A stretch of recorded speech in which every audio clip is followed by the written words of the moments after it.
Geger, sidang panas kasus dugaan pencemaran nama baik yang menyeret nama pengacara Razman Arif Nasution melawan seterunya Hotman Paris Hutapea. Sepertinya benar-benar membuat ruang sidang kembali bergemuruh. Bagaimana tidak? Seorang Razman yang biasanya selalu menggebu-gebu dan seolah terkesan sebagai pengacara yang tidak memiliki ketakutan akan hal apapun yang mungkin menunggu di depannya.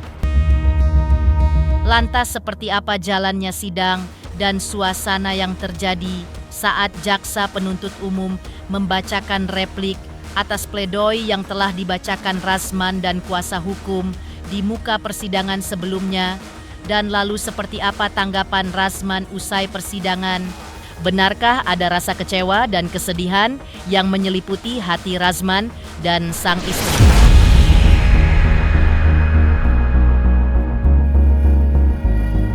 Pemirsa, bersama Intens Investigasi, kami hadirkan kabar terkini, terpercaya, dan teraktual. Tetapi sebelumnya, jangan lupa untuk like, subscribe, dan juga share channel YouTube ini.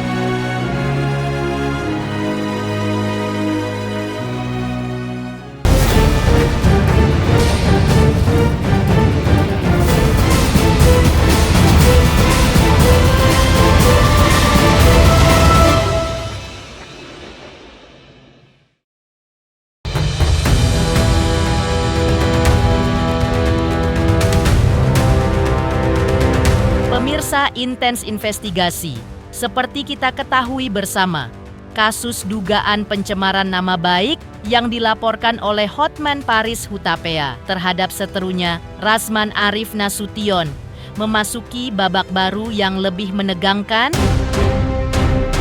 Bagaimana tidak?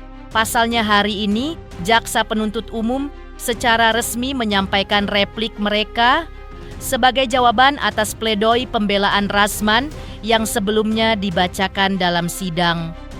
Dalam pembelaannya, Razman sempat menyebut bahwa dirinya hanyalah korban kriminalisasi. Ia bahkan menyebut bahwa kasus ini telah dipolitisasi oleh pihak tertentu, dan Razman juga menyampaikan bahwa niatnya selama ini hanyalah membela klien dan membela nilai kebenaran. Namun, semua argumentasi itu seolah patah saat JPU menolak seluruh pembelaan Razman dan menyatakan alasannya menolak seluruh pledoi yang sebelumnya dibacakan Razman dan kuasa hukumnya. Lantas, seperti inilah suasana ruang sidang saat replik dibacakan. Seperti inilah pula ekspresi Razman. Dan apa saja yang terjadi selama di ruang sidang? Kewenangan mengadili atau tidak alasan Kejaksaan Negeri Jakarta Utara tidak berwenang melakukan penuntutan dan Pengadilan Jakarta Utara tidak berwenang mengadili perkara ini. Seharusnya Kejaksaan Negeri Jakarta Selatan yang berwenang melakukan penuntutan dan Pengadilan Jakarta Selatan yang berwenang mengadili perkara ini. Dua, keberatan tentang Pengadilan Jakarta Utara tidak dan atau belum berwenang mengadili perkara ini dengan alasan Dewan Pengawas Etik Advokat belum pernah mengadili terdakwa Razman Arif Nasution dengan permasalahan ini selaku advokat dan Lima Aprilia yang menjadi terdakwa dalam berkas perkara terpisah. Tiga, keberatan terpelikuan mengajukan Razman Arif Nasution sebagai terdakwa seharusnya Putri Lima Aprilia. Empat, keberatan subjudis karena terdakwa karena tidak pidana didakwakan sedang tergantung pemeriksaannya. Dan alasan Putri Lima Aprilia lebih dahulu melaporkan pengaduan Dr. Hotman Paris Hutapea ke Baris Krim Mabes Polri. 5. Keberatan dakwaan kabur yang tidak jelas dengan alasan terdakwa Razman Arif Nasution tidak memiliki masalah pribadi dengan Dr. Hotman Paris Hutapea SHM dan bertindak sebagai kuasa hukum dari Putri Lima Aprilia. 6. Keberatan adanya imunitas berdasarkan Undang-Undang Nomor 18 Tahun 2003 tentang advokat dengan alasan terdakwa Razman Arif Nasution berkedudukan selaku penerima kuasa dari Putri Lima Aprilia. 7. Keberatan atas kelemahan substansi atau dakwaan dengan alasan tidak terdapat aktus reu dengan cerai dari terdakwa Razman Arif Nasution untuk menyerang kehormatan Hotman Paris Hutapea, namun dalam rangka membela kepentingan klien yakni Putri Lima Aprilia. 8. Keberatan dakwaan yang diajukan terhadap terdakwa Razman Arif Nasution bukan merupakan tindak pidana kejahatan dengan alasan tindakan advokat yang merugikan orang lain maka perkara yang diproses di Dewan Kehormatan Advokat dan berkaitan dengan imunitas yang diatur dalam pasal 16 Undang-Undang Nomor 18 Tahun 2003 tentang advokat. Selain materi keberatan tersebut di atas, terdakwa Razman Arif Nasution menyampaikan materi pembelaan. Pokoknya 1. bahwa kedudukan terdakwa sebagai kuasa hukum saksi Putri Klima Aprilia dan bertindak berdasarkan surat kuasa hukum tanggal 25 April 2022 dan surat pernyataan. 2. Bahwa telah terjadi pelecehan seksual yang dilakukan oleh saksi Hotman Paris kepada Putri Klima Aprilia. 3. Bahwa terdakwa adalah advokat yang beritikat baik dengan adanya putusan sidang etik Pradi Bersatu nomor 012 dari DPN Pradi Bersatu dari DK dari Jakarta dari 12 tanggal Romawi dari 2024 tanggal 4 Desember 2024. Atas alasan-alasan tersebut, terdakwa Rasman Arif Nasution menyimpulkan satu, bahwa terdakwa tidak pidana terhadap pencemaran nama baik sebagaimana kedua penuntut umum dalam surat tuntutan. 2. Bahwa terdakwa adalah advokat yang menjalani profesi dengan itikat baik dan tidak dapat diidentikan dengan klien atas nama saksi Putri Klima Aprilia. 4. Bahwa perbuatan yang dilakukan terdakwa bukan perbuatan pidana sebagaimana dalam dakwaan penuntut umum karena pernyataan terdakwa bukan menuduh melainkan menduga, serta telah terbukti saksi Putri Klima Aprilia telah dilecehkan oleh saksi Hotman Paris secara verbal dan non-verbal.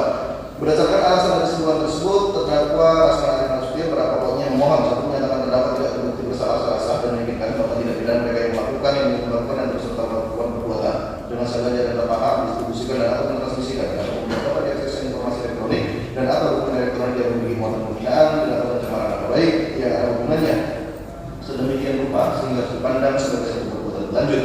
Mereka yang melakukan yang melakukan dan untuk berserta melakukan perbuatan jika yang melakukan kejahatan pencemaran atau pencemaran tertulis dibolehkan untuk membuktikan apa yang dilakukan. Nah, tidak membuktikannya dan kedua dilakukan bertentangan dengan apa yang diketahuinya sebagaimana diatur dan diatur pidana. Diancam pertama pasal 27 ayat 3 juga pasal 45 ayat 3 Undang-Undang RI Nomor 19 Tahun 2016 tentang perubahan atas Undang-Undang RI Nomor 11 Tahun 2016 tentang ITE itu pasal 551 KUHP itu pasal 6 ayat 1 KUHP dan kedua primer pasal 311 ayat 1 KUHP itu pasal 551 KUHP. Dua membebaskan terdakwa dari segala dakwaan atau dilepaskan dari segala tuntutan jika memberikan nama baik terdakwa dalam harkat dan martabatnya masyarakat. 4. Membebankan dari perkara negara.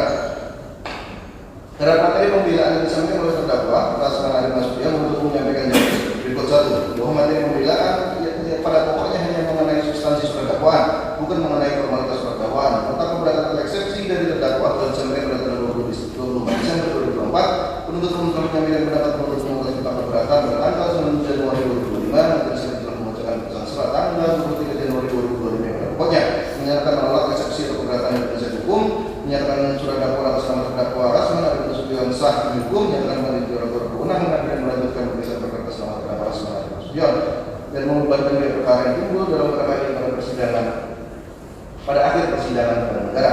Dalam pendapat penuntut umum atas tentang keberatan dan putusan surat tersebut telah menjawab 8 pokok keberatan dari terdakwa tersebut. Pada syuting tersebut hubungan di antara keduanya dalam keadaan mesra, selesai kegiatan syuting kemudian keduanya makan sushi di Mall Bintaro.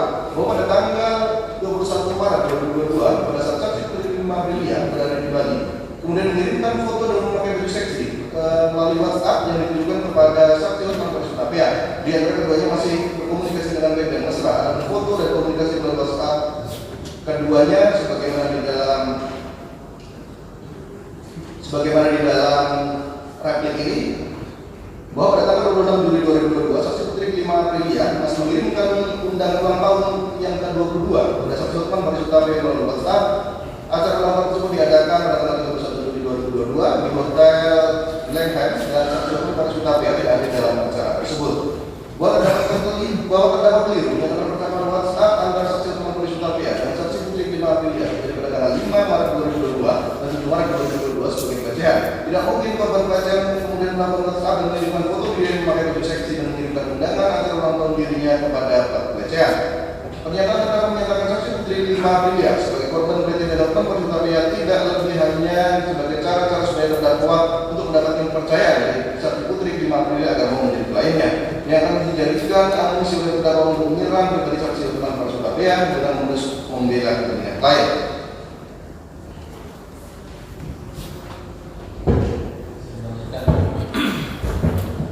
Bahwa terdakwa secara sendiri maupun bersama-sama dengan saksi Putri Klima Aprilia melakukan konferensi pers dan menayangkan video unggah atau postingan akun Instagram @rasman_nasution tersebut yang secara langsung menyebutkan nama saksi Hotman Paris bukan memanggil inisialnya, misalnya APA, adalah suatu bentuk kesengajaan untuk melakukan pencemaran nama baik saksi Hotman Paris agar orang lain dan publik dapat mengetahui secara pasti dan tidak salah alamat lagi bahwa orang yang dimaksud adalah saksi Hotman Paris. Bahwa terdakwa telah menggunakan kata dugaan yang dipakai dalam melakukan penghinaan atau fitnah terhadap saksi saksi Hotman Paris Hutapea di depan publik sebagai perisai bagi terdakwa yang menunjukkan terdakwa sendiri tidak yakin dengan kata-kata yang disampaikannya. Kata dugaan merupakan bentuk menuduh seseorang yang mana kata ini memberikan jarak seseorang dari bentuk pertanggungjawaban atas yang disampaikannya. Bahwa pembuktian untuk menyatakan keadaan sebaliknya dari perbuatan dalam dakwaan yang berhubungan dengan fitnah adalah menjadi kewajiban terdakwa, bukan menjadi kewajiban penuntut umum. Terdakwa harus membuktikan keadaan yang itu benar berdasarkan pasal 311 ayat 1 KUHP yang menyatakan jika yang melakukan kejahatan penyamaran atau pencemaran tertulis dibolehkan untuk membuktikan apa yang dituduhkan dan tuduhan yang dilakukan bertentangan dengan apa yang diketahui. Bahwa selama persidangan terdakwa tidak dapat membuktikan keadaan yang dituduhkan itu benar sehingga sama sekali tidak dapat menguraikan korelasi perbuatannya dengan demi kepentingan umum atau karena terpaksa untuk membela diri sebagaimana diatur dalam pasal 312 ayat 1 KUHP. Bahwa oleh karena itu pendekatan saksi Hotman Paris Hutapea dan saksi Putri Iklima bila tidak berdasarkan paksaan. Saksi Hotman Paris Hutapea tidak melakukan perbuatan pelecehan di dalam mobil, tidak menangkap di dalam mobil, tidak melakukan pelecehan fisik, verbal dan non-verbal terhadap saksi Putri Iklima Aprilia dan saksi Hotman Paris Hutapea tidak memiliki kelainan seksual. Di samping itu, tuduhan yang dikatakan oleh terdakwa kepada saksi Hotman Paris Hutapea tidak dapat dibuktikan kebenarannya sampai tahap persidangan oleh terdakwa. Mengulas sedikit permasalahan yang menyeret nama dua pengacara kondang tanah air tersebut, kasus ini seperti diketahui bermula dari konflik yang juga menyeret nama diduga salah satu asisten pribadi Hotman Paris Hutapea, Iklima Kim, menuding sang pengacara telah melakukan dugaan pelecehan seksual di tahun 2022 lalu. Dalam laporan itu, Iklima seperti diketahui juga menunjuk Rasman sebagai pengacara. Tapi yang kemudian menjadi persoalan adalah Hotman balik melaporkan Rasman dengan tudingan menyebarkan fitnah dan pencemaran nama baik melalui media sosial. Perseteruan ini pun semakin memanas setelah Rasman kerap membuat pernyataan terbuka di berbagai platform. Dan akhirnya kasus ini naik sidang. Beberapa hari lalu, jaksa pun telah resmi membacakan tuntutan. Dengan hukuman 2 tahun penjara dan denda 200 juta rupiah untuk Rasman. Karena dituding telah melakukan pencemaran nama baik melalui media elektronik berdasarkan Undang-Undang ITE dan KUHP. Lantas seperti apa tanggapan Rasman usai persidangan? Benarkah ada rasa kecewa dan kesedihan yang menyeliputi hati Rasman? Karena secara mengejutkan, jaksa penuntut umum menolak mentah-mentah seluruh pledoinya. Kami telah mendengar tadi dan kita semua juga sudah dengar bagaimana replik dari pihak JPU.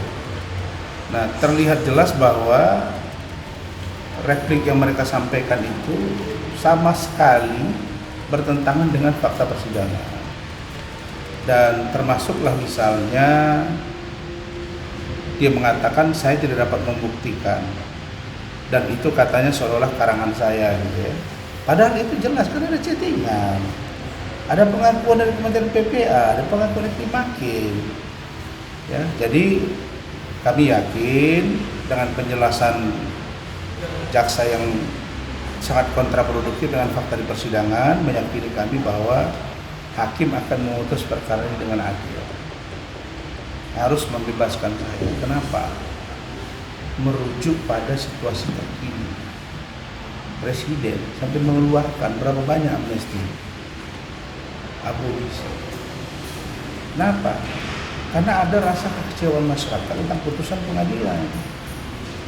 Dan karena itulah dilakukan secara serius dengan diskresi yang dimiliki oleh seorang presiden diterbitkan amnesti, abolisi dan lain-lain. Ini kan potret bahwa apa yang didakwakan di persidangan itu ternyata tidak sesuai dengan fakta di lapangan dan bertentangan dengan putusan.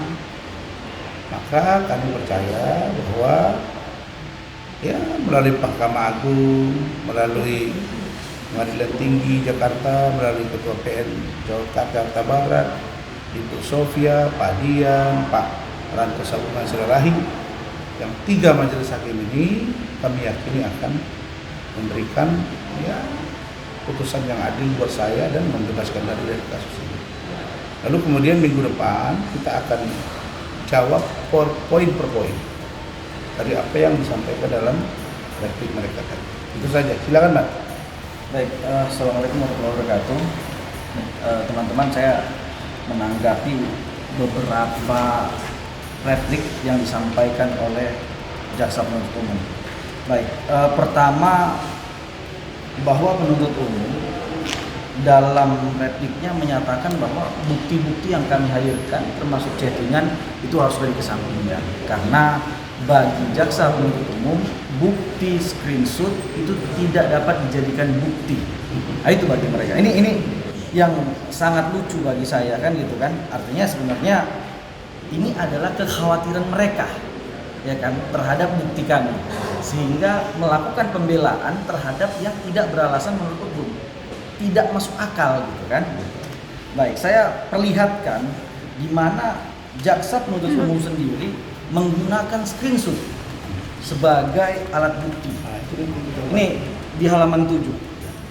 Halaman 7. Jaksa penuntut umum membuktikan bahwa perbuatan Hotman dengan Ikrimah atas dasar suka sama suka. Kemudian adalah chattingan yang di screenshot dan dijadikan bukti untuk membuktikan mereka melakukan perbuatan itu atas dasar suka sama suka. Karena kata-katanya gini, aku kangen, sayang, aku kangen gitu. Justru ini bukti yang sangat diragukan keasliannya gitu.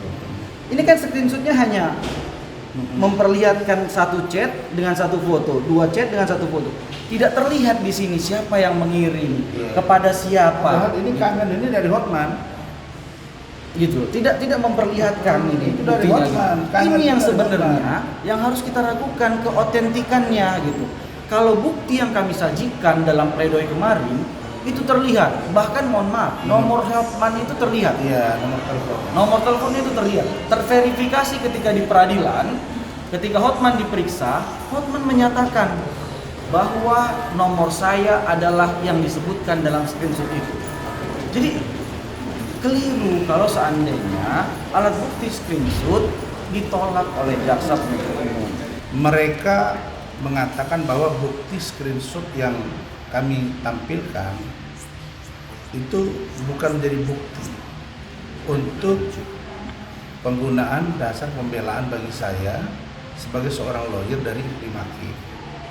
Tapi pada saat yang bersamaan mereka menampilkan bukti screenshot yang justru screenshot itu foto Ikrimah dan kalimat yang dari Hotman, kangen gitu. Jadi orang ini sudah nggak konsisten, dan ya kalau saya melihat banyak sikap-sikap jaksa ini yang bisa membuat hakim menjadi salah mengambil putusan.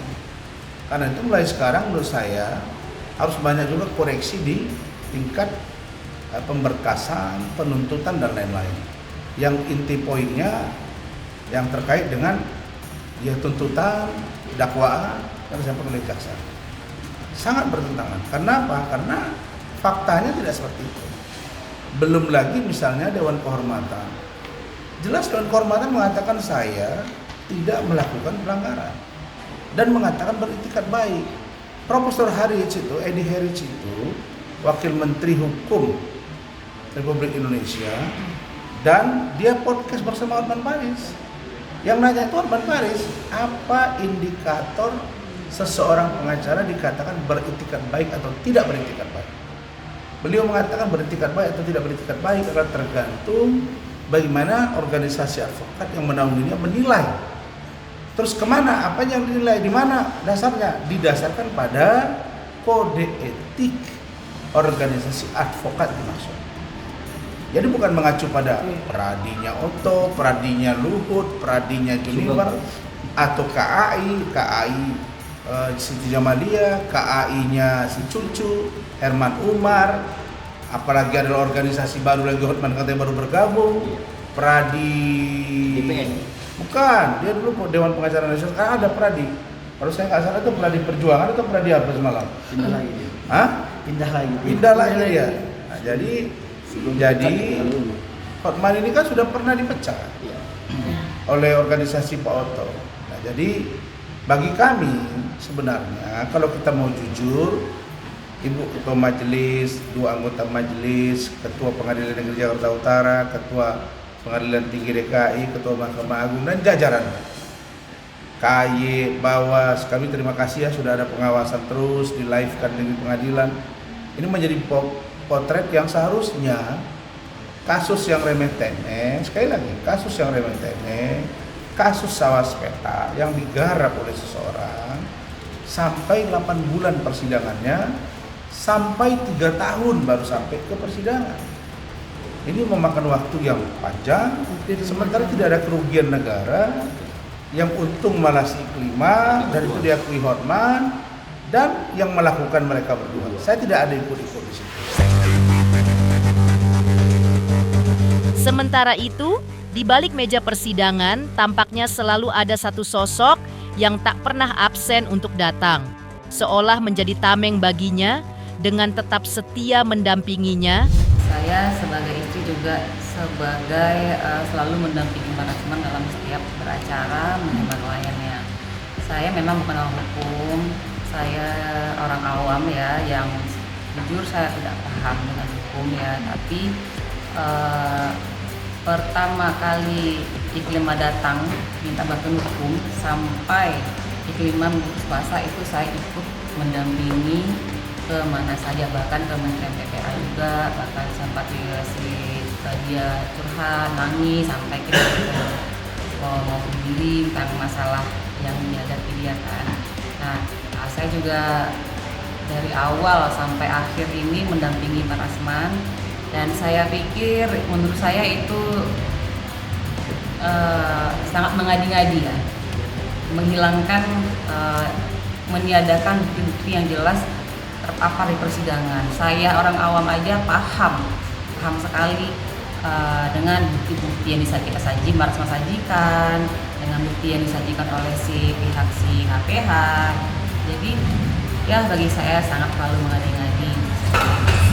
Saya tetap apapun itu terjadi, apapun itu saya sebagai istri, keluarga, saya akan selalu full support kepada Pak Rasman, karena ini sekali lagi ya, ini masalah remeh-temeh, sepeta sawah yang digarap, jadi dibikin ya heboh sampai 8 bulan seperti ini persidangan.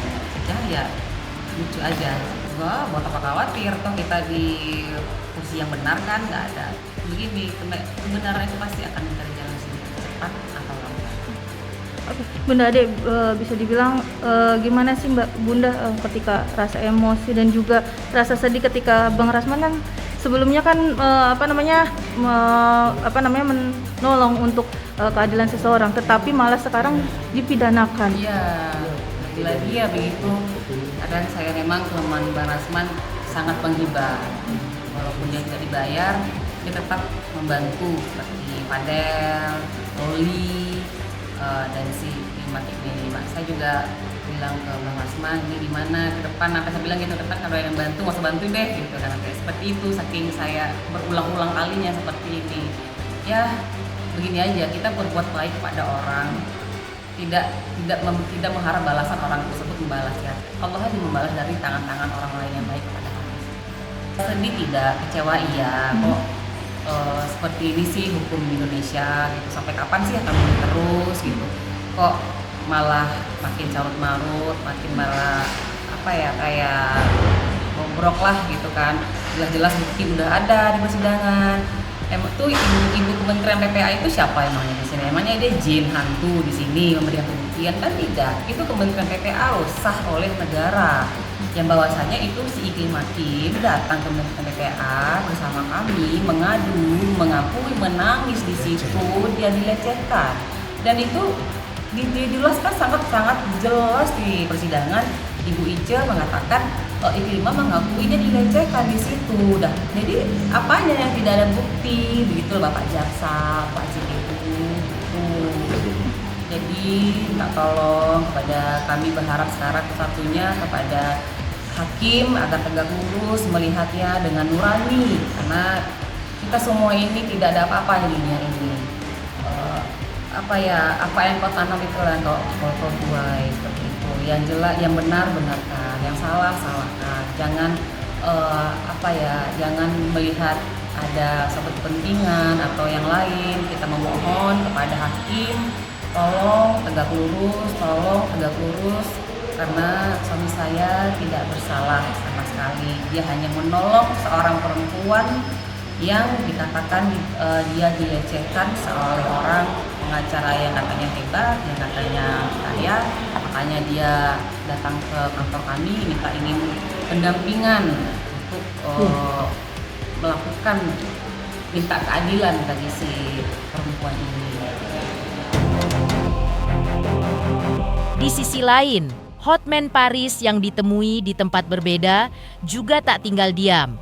Hotman Paris menanggapi replik dari jaksa penuntut umum dengan gaya khasnya. Lalu seperti apa, kata Hotman, apakah ia cukup senang dengan pembacaan replik tersebut ataukah ia sedang menyiapkan langkah kejutan lain yang mungkin telah dipersiapkannya? Ya, pledoi ditolak itu kan biasa, itu jaksa menolak, tapi kan nanti hakim yang mutusin ya. Tapi pledoi ini sampai 150 halaman, Pak. Iya kan? Coba. Pledoi apa sepanjang itu? Aspri saya itu sakit pun COVID aku yang rawat. Kemana-mana aku yang rawat. Bahkan sampai dia sudah lama nggak aspri saya lagi, dia ke Bali, dia kirim foto-foto yang cuma BH doang. Ya, dia ulang tahun, saya sudah dia dapat orang kaya, kan dia gatok saya sudah jadi aspri gua.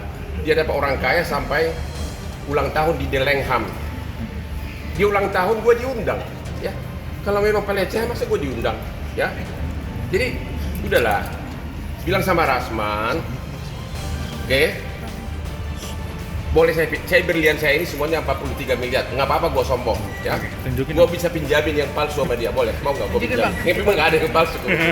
Ya. Pulanglah kau ke kampung.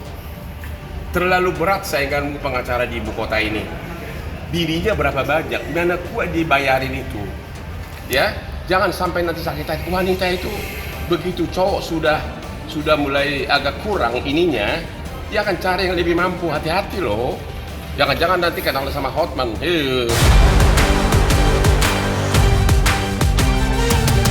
Pemirsa Intens Investigasi, jangan lupa saksikan terus Intens Investigasi. Dan pastikan jangan lupa untuk like, subscribe, share, dan juga komen. Tim redaksi Intens Investigasi juga mengucapkan banyak terima kasih kepada semua subscribers. Hingga channel Intens Investigasi kini sudah mencapai 3 juta subscriber.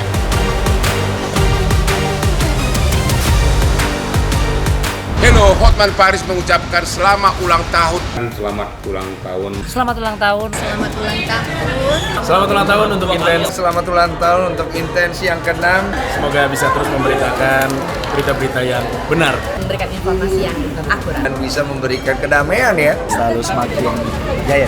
God bless you, semoga sukses Intens.